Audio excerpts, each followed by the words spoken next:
கூவம் மற்றும் அடையாற்றின் சென்னையின் அடையாளமாக மாற்றுவதற்கு குளோபல் டெண்டர்ஸ் கேட்கப்படும். இப்போ நம்ம பாக்குற சாக்கடை துர்நாற்றம் வீசுகிற இந்த கூவாறு தான் ஒரு காலத்துல மெட்ராஸினுடைய மிக அழகான செழிப்பான படகுகள் பறந்த திருவல்லிக்கேணி ஆறுன்னு சொன்னா நம்ப முடியுதா? எஸ், வாங்க 19th செஞ்சுரி மெட்ராஸ்க்கு ஒரு டைம் டிராவல் பண்ணிட்டு வரலாம். 19th செஞ்சுரி திருவல்லிக்கேணி கோவம் பகுதி நம்ம இப்ப பாக்குறோம் இல்லையா, இந்த மாதிரி கண்டிப்பா கிடையாது.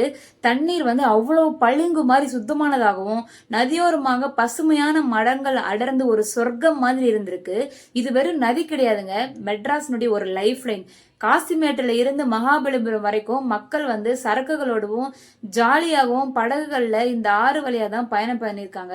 திருவல்லிக்கேணி பாலத்துக்கிட்ட படகுகள் வரிசையா நிற்கிற காட்சி அப்போ ரொம்ப சாதாரணமா.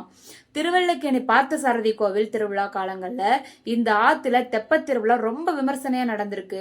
மக்கள் நதிக்கரையில கூடி விளக்கேற்றி குளித்து திருவிழாவை கொண்டாடி மகிழ்ந்த அந்த காலம் மெட்ராஸோட பொற்காலம்னு சொல்லலாம். பிரிட்டிஷ் கவர்னர்கள் கூட மாலை நேரத்துல இந்த நதிக்கரையோர காற்றுல நடந்து போக ரொம்ப விரும்புவாங்களாம். அந்த அளவுக்கு மெட்ராஸினுடைய வெப்பத்தை தணிக்கும் ஒரு இயற்கை ஏசியா இந்த ஆறு வந்து இருந்திருக்குன்னா பாத்துக்கோங்களேன். இன்னைக்கு நாம இழந்தது வெறும் தண்ணியை மட்டும் இல்லைங்க, மெட்ராஸோட ஒரு வரலாற்று அடையாளத்தை.